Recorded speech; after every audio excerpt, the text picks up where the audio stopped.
ఎందుకు ఇవ్వలేకపోయావు? తోట చంద్రయ్య చనిపోయినప్పుడు ఆర్థిక సహాయం చేయలేదు తెలుగుదేశం పార్టీ.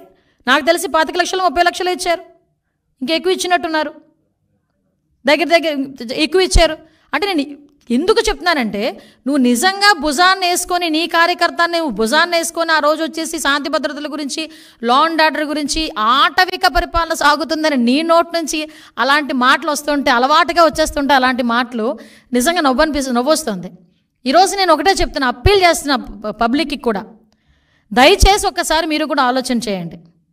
ఒక రాక్షసుడు, ఒక సైకో పరిపాలన చేసిన వ్యక్తి, సొంత సీఎం కుర్చీలో కూర్చోవటానికి సొంత బాబాయిని కూడా హత్య చేయించిన వ్యక్తి, సీఎం కుర్చీలో కూర్చోవటానికి ఒక దళిత యువకుడిని కోడికత్తి నెపంతో, కోడికత్తి శ్రీను, ఆ కోడికత్తి నెపంతో ఒక హత్య కావాలని అతని మీద హత్యా ప్రయత్నం చేయించుకొని 5 సంవత్సరాలు కూర్చున్న వ్యక్తి, కనీసం అతన్ని విడిపించడానికి ఏదో ఒక్కరోజు కోర్టుకు వెళ్ళినా కూడా అతనికి బెయిల్ వస్తుందంటే 5 సంవత్సరాలు కూడా బెయిల్ రాకుండా చేసిన వ్యక్తి ఈరోజు మన దగ్గరికి వచ్చి నీతులు చెప్తున్నాడు. మళ్ళీ సీఎం కుర్చీలో కూర్చోడానికి గులకరాయి వేషాలు వేశాడు. అవన్నీ కూడా ప్రజలకు తెలిసినాయి. అఫ్కోర్స్ అదృష్టం కొద్దీ అది ఎవరు కూడా నమ్మలేదు. ఒక సొంత బాబాయిని హత్య చేసినప్పుడు, హత్య చేయించిన వ్యక్తిని అవినాష్ రెడ్డిని ఈ తప్పు చేసుండకపోవచ్చు, నాకు తెలిసి చేసుండకపోవచ్చు అని ఒక వ్యక్తిని, అనుమానాస్పదంలో ఉన్న ఒక వ్యక్తి గురించి ఒక సీఎం పొజిషన్లోని ఒక స్టేట్మెంట్ ఇవ్వగలిగాడంటే అతని తాలూకా సైకో నేచర్ ఒకసారి ఆలోచించండి.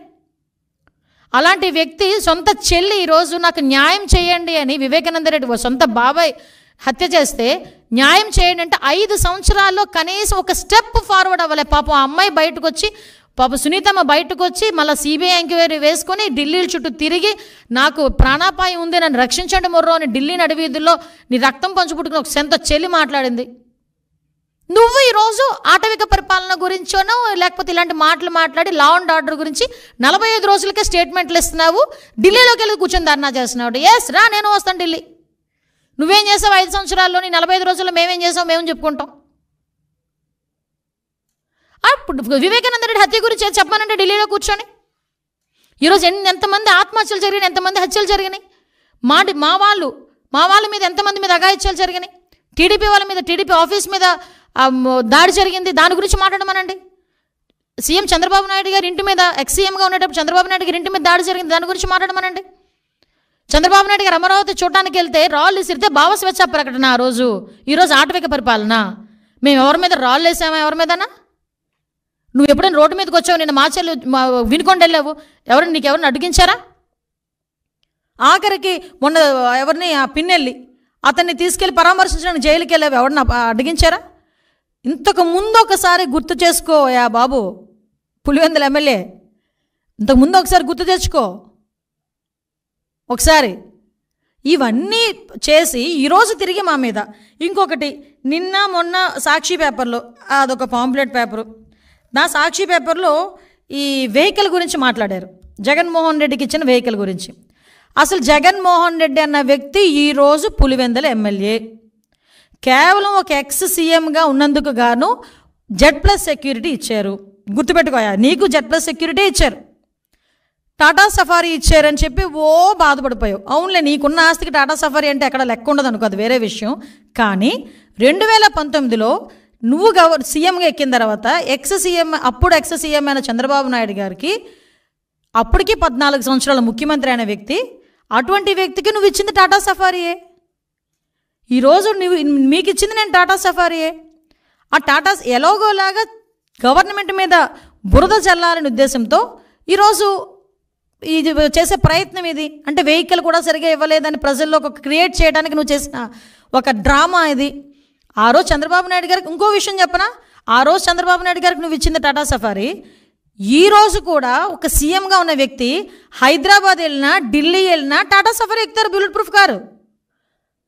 ఒక ఎక్స్-సీఎంగా నీకు ఒక bullet proof car Tata safari ఇచ్చారు. నీకు ఎక్కడ తక్కువ చేశారు? నీకు నచ్చలేదు. ఎందుకు నచ్చలేదు? బయట ఉన్న ప్రజల్ని కనిపించట్లేదు, నీ ఎక్స్ప్రెషన్స్ కనిపించట్లేదు, నీలో నా మహా నటుడు కనిపించట్లేదు. నువ్వు బాధపడిపోయి నువ్వు వేరే కారు ఎక్కావు.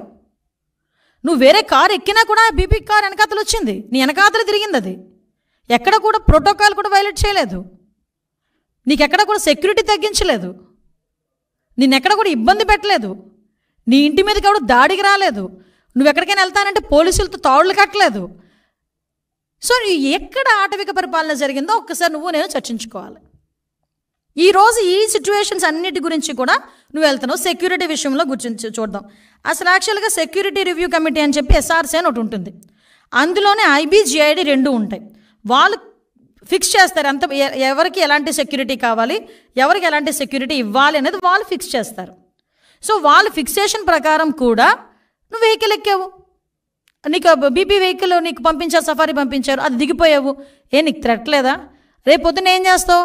ఎవడో నీ మనిషి ఏదో రాయి విసిరించుకుంటావు. నీకు అలవాటు కదా గులకరాలతో ఆడుకోవడం, కోడికత్తులతో ఆడుకోవడం. ఒక రాయి విసిరించుకుంటావు. అదిగో చంద్రబాబు నాయుడు గారు చేయించారని చెప్పి మళ్ళీ మాట్లాడడానిక? మరి ఎందుకు BP కారు నువ్వు దిగావు? నీకు థ్రెట్ లేదనా? BP కారు ఎందుకు దిగాల్సి వచ్చింది? నీ కారు ఎందుకు ఎక్కాల్సి వచ్చింది? అంటే ఏదో రకంగా గవర్నమెంట్ మీద బురద చల్లాలి. ఇంకొక విషయం చెప్తా. ఎప్పుడైతే మనోడు 24th ఎప్పుడో ఐ థింక్ కొంతమంది ఏదో మీడియాలో చూశాను, 24th ఎప్పుడో ఢిల్లీలోకి వెళ్ళి ధర్నా చేస్తాడంట బుధవారం. అతను ఢిల్లీలో ఎందుకు చేస్తున్నాడు తెలుసా? మరి 22వ తారీఖు నుంచి అసెంబ్లీ ఉంది కదండి, అసెంబ్లీలో వస్తే మన బండారం బయటపడిద్ది. ఈ 10 రోజుల నుంచి కూడా చంద్రబాబు నాయుడు గారు ప్రతి డిపార్ట్మెంట్ నుంచి కూడా వైట్ పేపర్స్ రిలీజ్ చేస్తూ ఉంటే అందులో మనోడు తాలూకా బాగోతాలు, భూభాగోతాలు, దందాలు అన్నీ బయటకు వస్తూ ఉంటే ప్రజల్లో ఒక చర్చ జరుగుతుందని, ఒక డైవర్షన్ పాలిటిక్స్ తీసుకోవటానికి, ఒక వర్గ విభేదాల మధ్య జరిగిన ఒక హత్యని బేస్ చేసుకొని బురద చల్లే ప్రయత్నం చేయడానికి ఈరోజు కిందకు వచ్చాడు. ఆయన లైమ్ లైట్లోకి బయటకు వచ్చి ఈరోజు మాట్లాడుతున్నాడు. 23-24లో శ్వేతపత్రం లా అండ్ ఆర్డర్ మీద, గాంజా మీద, డ్రగ్స్ మీద అసెంబ్లీలో ప్రవేశపెట్టడానికి చంద్రబాబు నాయుడు గారు ఈరోజు అసెంబ్లీలో ప్రవేశపెట్టడానికి సిద్ధపడ్డాం. నీకు దమ్ముంటే ఇక్కడే ఆటవిక పరిపాలన జరిగిపోతుంది, ఇలా జరిగిపోతుంది, అలా జరిగిపోతుంది అని నువ్వు అనుకునుంటే, నిజంగా నీ మనసాక్షికి నువ్వు అనుకునుంటే దమ్ముంటే అసెంబ్లీకి రా, అసెంబ్లీలో మాట్లాడేసుకుందాం. నువ్వెళ్ళి ఆ రోజు వెళ్ళి అసెంబ్లీ అయిపోయిన తర్వాత కూడా ఢిల్లీకి వెళ్ళొచ్చు. అసెంబ్లీ పీరియడ్లోనే ఢిల్లీకి వెళ్ళాల్సిన అవసరం ఏం లేదు కదా. ఉన్న 11 మందిని నీతో కలిపి 11 మందిని కూడా ఎందుకు అటువైపు తిప్పేది? రమ్మని అసెంబ్లీకి, వాళ్ళకి అసెంబ్లీకి వెళ్ళాలి. నా దాస్తోనే కదా ఎమ్మెల్యేలకి నెగ్గేది. రమ్మని అసెంబ్లీకి కూర్చోండి. అసెంబ్లీలో చంద్రబాబు నాయుడు గారు చెప్తారు. అందులో ఒకటి అబద్ధం అని కానీ, ఒకటి నిజం లేదని కానీ ఏదైనా ఒకటి చెప్పమానండి దమ్ముంటే. నేను ఛాలెంజ్ విసురుతున్నా, రా అసెంబ్లీకి రా నీకు దమ్ముంటే. ఈరోజు నీ మీద నువ్వు ఇన్ని అబద్ధాలు మాట్లాడుతుంటే నేను ఒకటే అడుగుతున్నా, అక్కడ జగన్మోహన్ రెడ్డి అవనేయండి, వేరేవాడు ఎవడైనా అవనేయండి, గవర్నమెంట్ మీద తప్పుడు ఆరోపణలు చేస్తే కేసులు పెట్టడానికి కూడా వెనుకాడం, చట్టపరమైన చర్యలు తీసుకోవడానికి కూడా ఎట్టి పరిస్థితులను వెనుకాడం. ఎవడైనా సరే, అక్కడ జగన్మోహన్ రెడ్డి, పులివెందుల ఎమ్మెల్యే జగన్మోహన్ రెడ్డి ఉన్నాడా, సమ్ ఎక్స్ ఉన్నాడా మాకు అనవసరం. ఎందుకు ఒకటే చెప్తున్నా, RRR గారు ఉన్నారండి, రఘురామకృష్ణరాజు గారు. ఎందుకు ఆ రోజు నువ్వు తీసుకెళ్ళి కొట్టించి చంపించేద్దామని కూడా ఆలోచన చేసి రకరకాలైన విన్యాసాలు చేసి అతను తీసుకెళ్ళి అరెస్ట్ చేసావు?